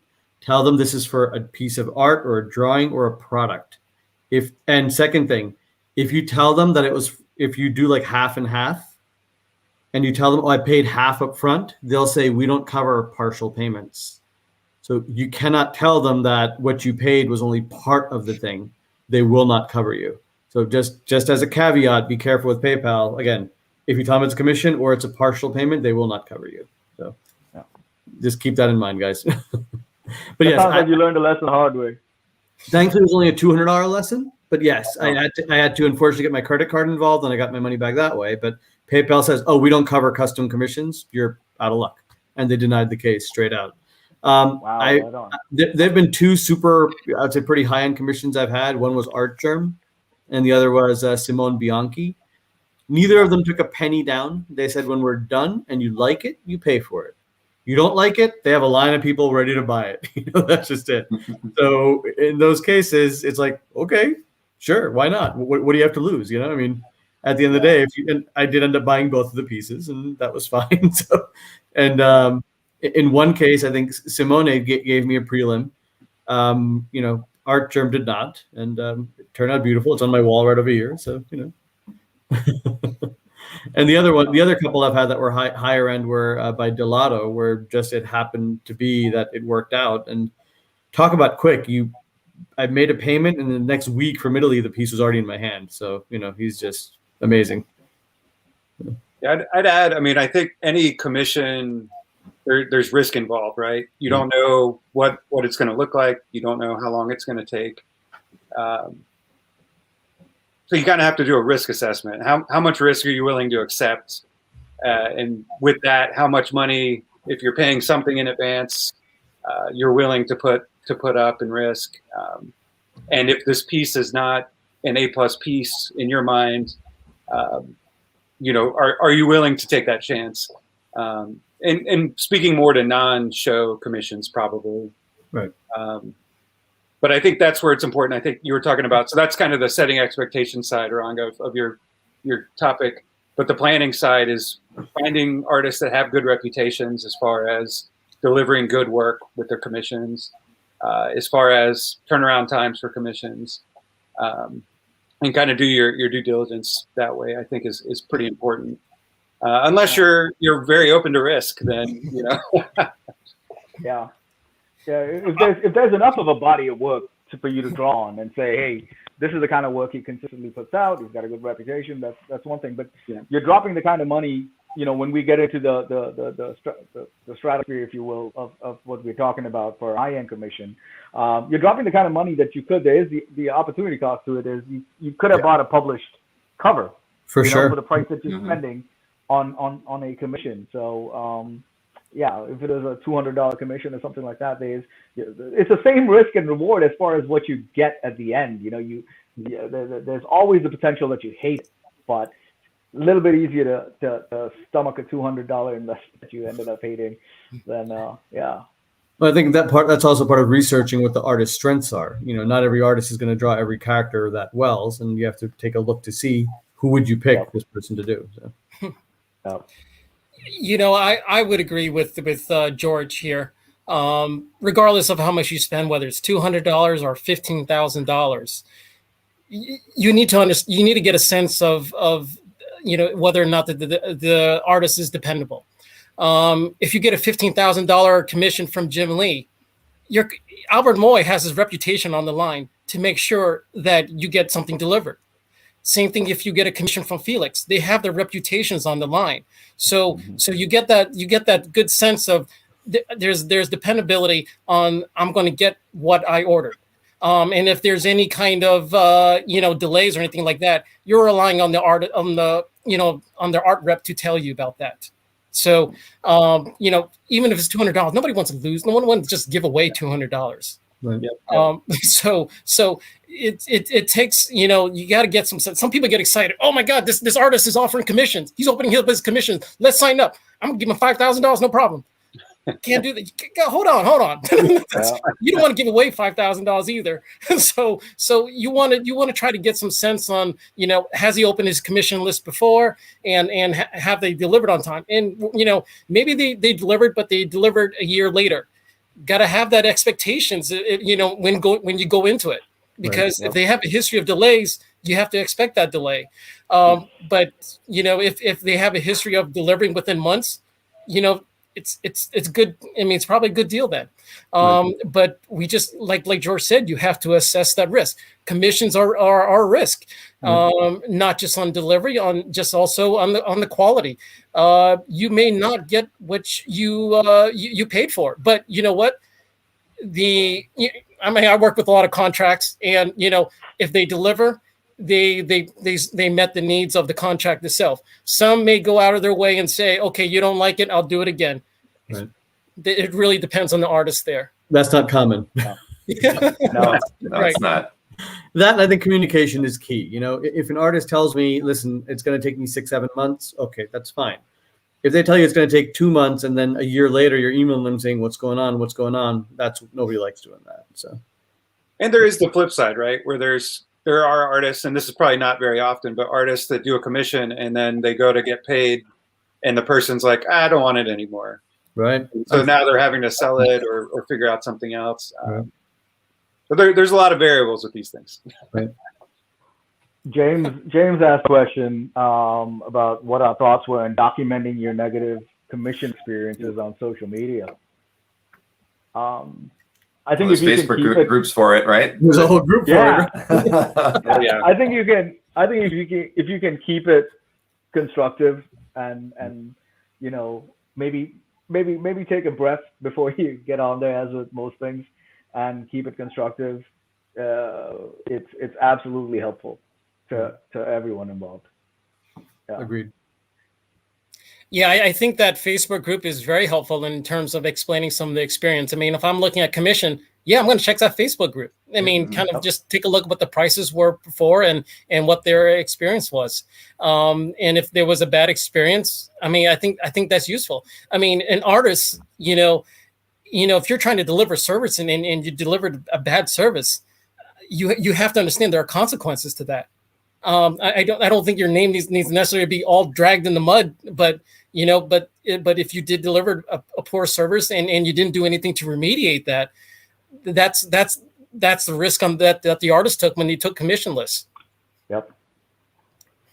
Yeah, Right. I think some people do seem to be a little too impatient. That, when they don't hear the communication, and I get it too. I mean, I don't do commissions anymore. Oh, I'm gonna just drop down. They'll be back. Yeah. But yeah, I stopped doing them after a while just because I wasn't as excited about getting them. Not that I got. Here we pop back in there. Get Eranga in his proper place. I didn't move you to the center like I was supposed to, so that helped.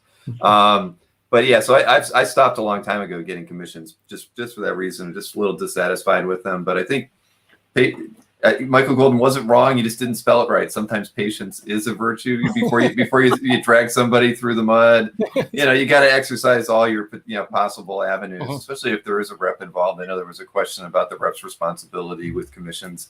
I think if I were to ever commission anyone again, I would probably want to work through a rep versus going direct with an artist, only because I'd like somebody to be responsible that I can be mad at that isn't the artist, because at the end of the day, you don't want to throw an artist, ruin their name, but I can yell at whomever and have not a care in the world, because that's what they're there for. That's why they're getting their cut from that commission as well. So that would be my approach, certainly, if I was to get another. It's tough because there's usually nuance to the situation, right? People they're not purposely being late or purposely not answering your emails.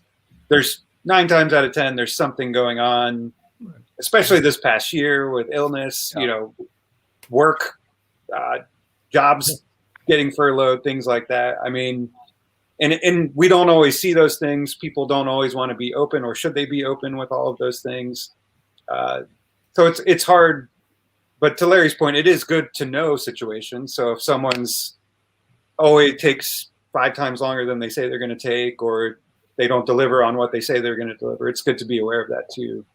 Communication is key, though. At the end, if the artist says, "Listen, I'm not well," or "I had something happen," I think we're all pretty understanding that if there's extenuating circumstances, we'll be patient about it. But it's when you have radio silence for months and months and months, that's when it gets a bit tough. Yeah.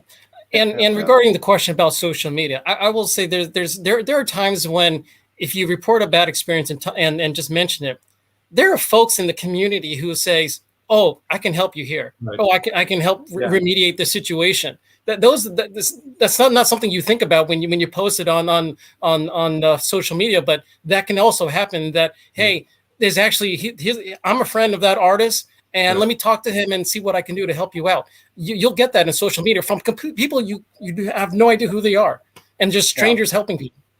And people that really do that, again, if you took the time to make your post or whatever your grievances, if you took the time to make it constructive, left the name calling out and whatever. So if they did have a friend in the group that could help you out, they would want to help you out. They're not gonna take you dragging their buddy for no reason. If they are gonna do it, maybe take a breath, take a day, write it down, delete it, write it again. Before you post it. A spoonful of sugar helps the medicine go down. Very, very true. I can't tell you how many comments I've typed in the past and just sat there and looked at it without hitting enter and then just deleted it. It's just some of them are just not worth being said. Well, Bill, you know who else did that, but not digitally? Who's that? Abraham Lincoln. He would write a long letter. He was unhappy with someone, and then he'd throw the letter away or never mail it. So sometimes just getting it out is all you need to do, that's probably what it is. I can't tell you how often I've done that too, where I've written out a whole paragraph in reply, trying to just air my thoughts, and then I'm just like, it's not worth telling them. It's just not Right. worth telling them. So yeah, I do that all the time. But yeah, what are you going to do? But somebody did ask about Rich Daniels had asked about what the name of the Facebook group was, and Derek had mentioned, and I think this is the one that I know of, is the Comic Art Buyer Beware Facebook group. So that's a good reference spot to kind of just follow. I mean, I only go there maybe once a month just to kind of scroll through it, but again, anyone who's active in commissions should probably be a member of that Facebook group.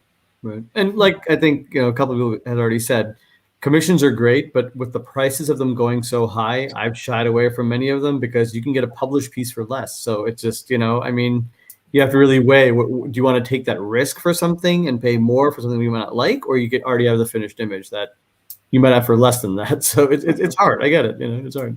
Right. It's definitely your appetite. It's definitely your appetite for right. And just owning a little something that was made exclusively for you. You're the first person to see it. Usually, it's kind of. I do want to say, I mean, to Ankur's about to Lincoln and Bill's point about writing stuff and deleting it. If you've had a bad experience with an artist, don't listen to them. Post it on Facebook. Let the rest of us know, right? Stir in the pot, man. Stir in the pot. Post it. Yeah. You're too funny. Well, and I saw, Bill, potential future topic. I think Rich mentioned, maybe it's commission etiquette. Rich was mentioning sometimes collectors are a nightmare to work with from the artist side. Yep. And I think Ankur, you were mentioning emailing every 3 days is probably not the best approach. I'll be honest. I learned from an artist where, I had asked for something very specific, and he was like, I'm not going to be directed. You just tell me the characters and that's it. I said, okay. I said, understand, I'm spending $2,000, so I would like to have somewhat of a say of what I'd like. But he's like, nope, never mind, forget it. I'm like, okay, that's fine. So it's a mix. And what's amazing is I've commissioned artists that are considered more like in the fine art realm, not necessarily the comic art realm. They'll literally send you an image every single stage where you're like, it's okay. You don't have to keep sending me pictures. I trust you. It's like, it's amazing how polar opposites can be. Wow. Yeah. So I was trying to find one thing. Oh, go ahead. No, I would say the prices of commission nowadays. I mean, it's not just a drop in a bucket anymore. It's not just like disposable income. I mean, it's $500 for a headshot sometimes, or $1,500 for just one full body. Right. One reason I've stayed away from commissions is because I don't want one full body. I want like 5.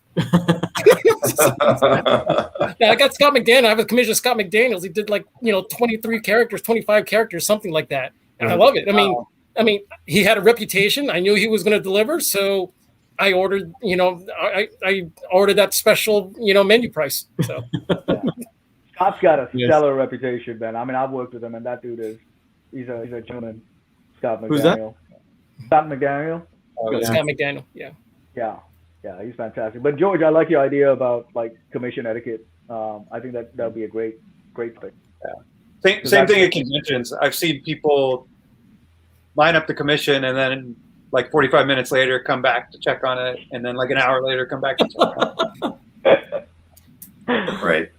Right. No, I get it. That's why I totally get it. That's why it's good to have patience, because the last thing you want to come off in the hobby is an impatient collector. And I mean, our hobby is so small. At the end of the day, you're always going to remember that this guy, when he was green, he was like that, and you just might shy away from. You know what I'm just saying? It's not good for your reputation either. Yeah. I mean, but there is a time and a place to do it. I mean, especially if you were promised a commission in a certain length of time, and then then the artist or the rep wasn't replying to you. You hate it when you have radio silence for a month or several weeks. And, we've seen those a lot. I mean, there was a long thread recently in the Comic Art L group that was talking about a particular artist. And, it's unfortunate because you never want to talk about your heroes. That you're commissioning these people because you love them, right? And you love their work, and you want to get something good out of it. So you want to have a favorable end to this task that you're setting them to. So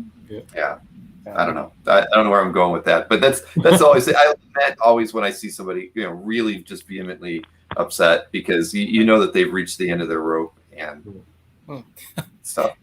That's why I It's don't, definitely I don't promote the forums on CAF, like, because that was kind of like the stuff you'd read all the time there, and I hated it. I hated, like, I didn't want CAF to be this center of where this negativity could be going on, and I just wanted it to be all happiness and stuff, and that's why I removed the forums a long time ago and slid them back in now, just be, but whatever. But you get the idea, Right? So. Yeah. Commissioning people, I mean, it's a great way to like ruin an entire love of a storyline.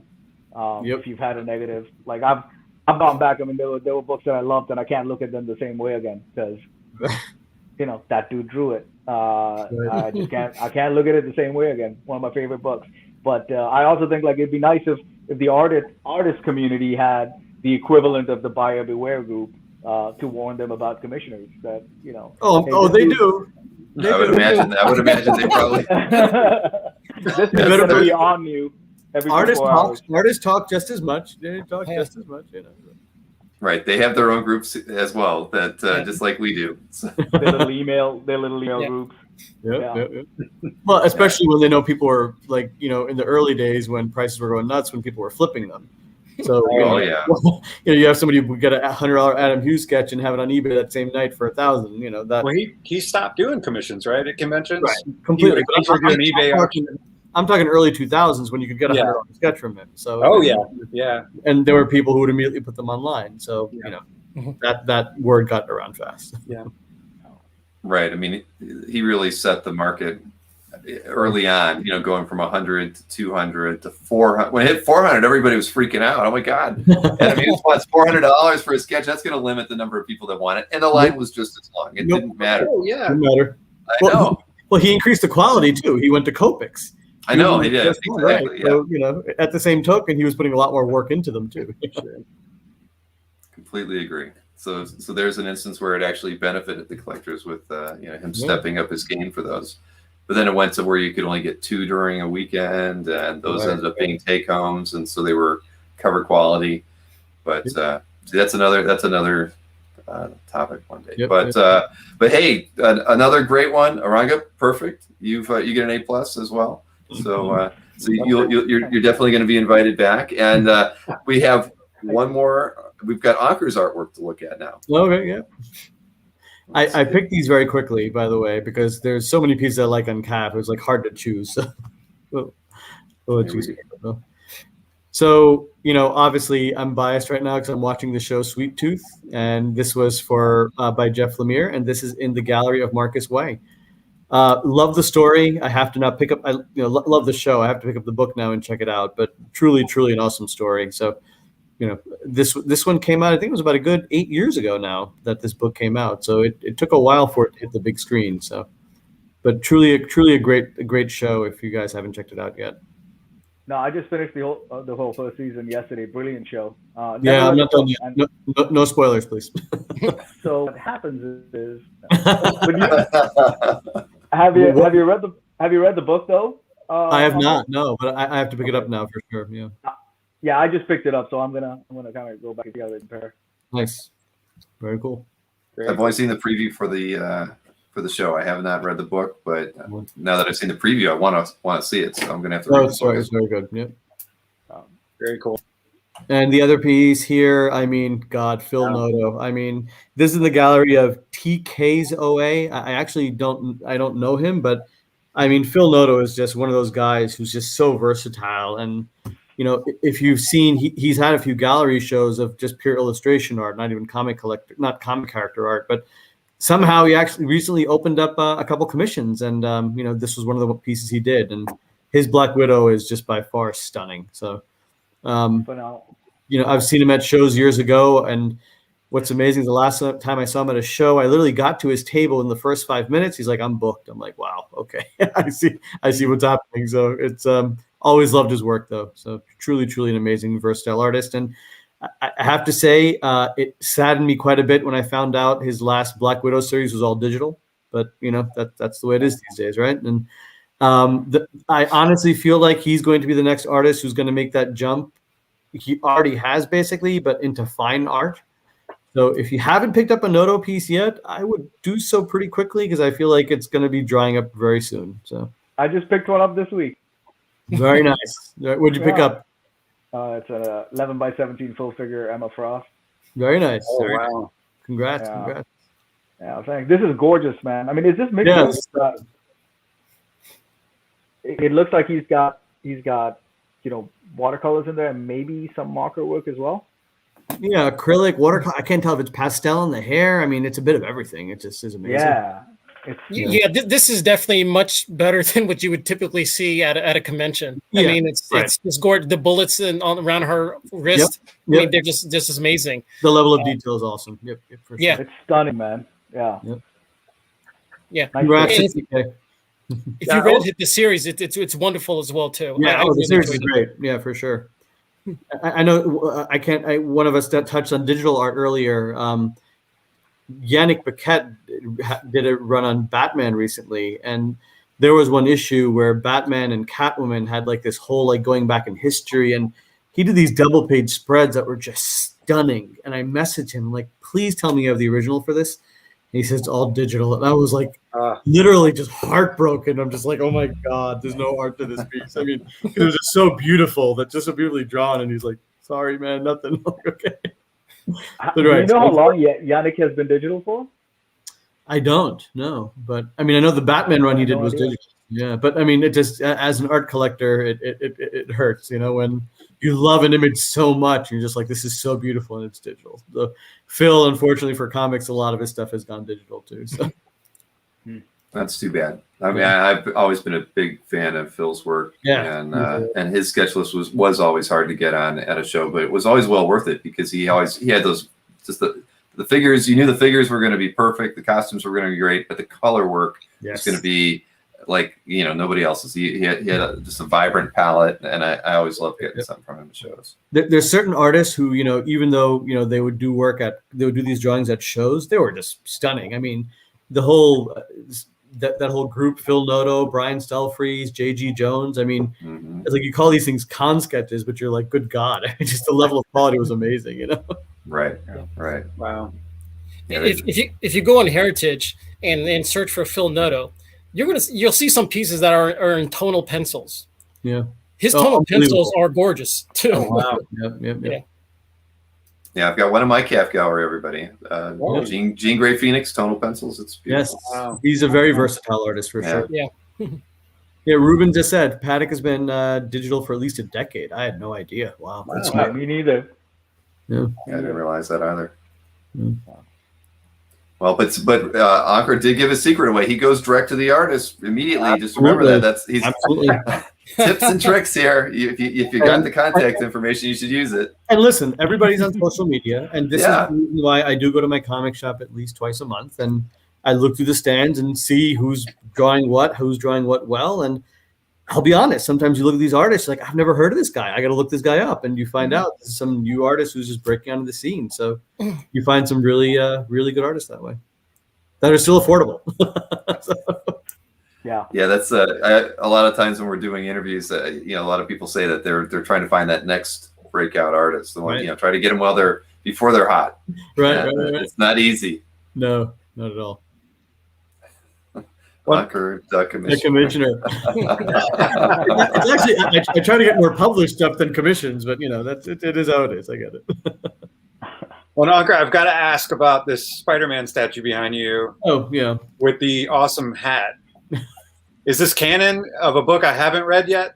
No. The hat is just something I threw on there, and I love it. The Spidey is actually from the Spider-Man 2 movie when Blockbuster had these as a giveaway when you pre-ordered the DVD. So this is going back to 2005, I think, or 2006 when Spider-Man 2 with Tobey Maguire came out. So somebody who lives like a half hour away won it, and they put it online saying, "I have no room for this thing. Get it out of here." And it was $200. They said, I said, what do you want? I said $200. I'm like, okay, I'll come pick it up. That's awesome. That is so cool. This is from Blockbuster Videos. There's actually even like a plaque at the bottom of authentic Blockbuster videos. Wow. Fun stuff. Ankur, how come it's not in your foyer? The wife wouldn't let me put it there. But no, you see my Spider-Man wall. It fits nicely over here. Yeah. It does. That is awesome. Yeah. So good stuff.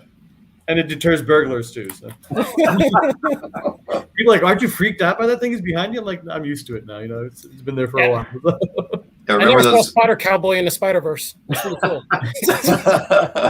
There you go. That's next.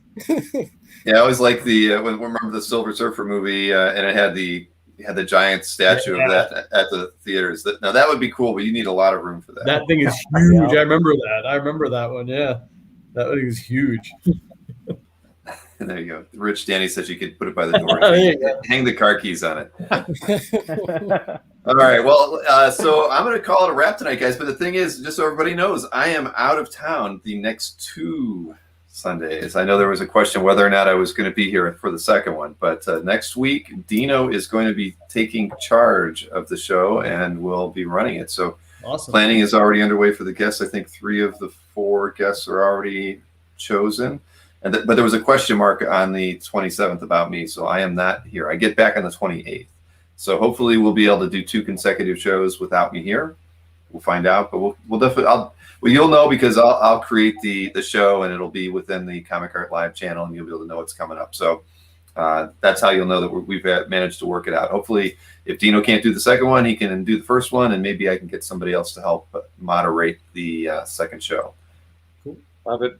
Excited for you, Bill. Yeah, thanks so much. I am too, believe it or not. I'm finally, I hit a wall last week. I was really low, and now I'm back up there. I feel great, and I'm ready to just take the 10 days off to hang out with my daughters, and it's going to be a lot of fun. So That's awesome. I'm looking forward to the names that come out of this vacation. Yeah. We'll work on something. But I know we're going to do a little fishing. We're going to do a little snorkeling. So I'll have to probably get some kind of underwater camera or something for some of these shots. But I'll work something out. Well, hopefully Anthony and Mike are able to make like a Where's Bill meme or something.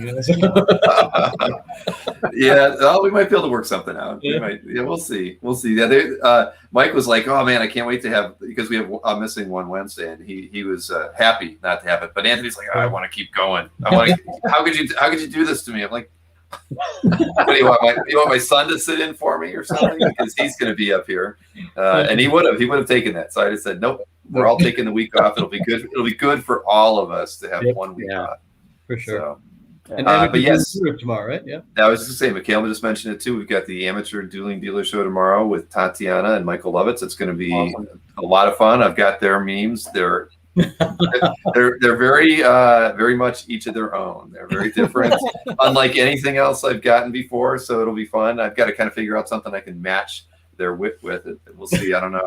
I usually do those day up, so we'll see how that goes. But it should be a great show. I have already seen their artwork, and it's about what you would have hoped it would have been. It's all very, very choice material. So I can't wait for everybody to see it. Tune in tomorrow at 9, and it'll be a good show. I guarantee it. Thanks for hosting. Hey, everybody. Thank you so much. Larry, Eranga, Ankur. It is Ankur, right? Because Ruben was saying, pronounce your name, Ankur. Ankur. Ankur. Okay. Yes. So, I stopped correcting people after 2nd grade. So. All right. Yes. Okay. And George as well. Thank you. I know you're going to get some time off because you've been in several of our shows already. So that's good. You've earned it. But all right, everybody. Thank you again for tuning in. We had about 85, 90 people watching us the whole time. So a wonderful turnout. I appreciate every one of you for tuning into these. This is my favorite show of the week now. So I just can't thank you enough for tuning in and for everybody for coming in with great topics every single week for us. Thanks for having us, Bill. And thanks everybody everybody for watching. We really appreciate it. Good night, everybody.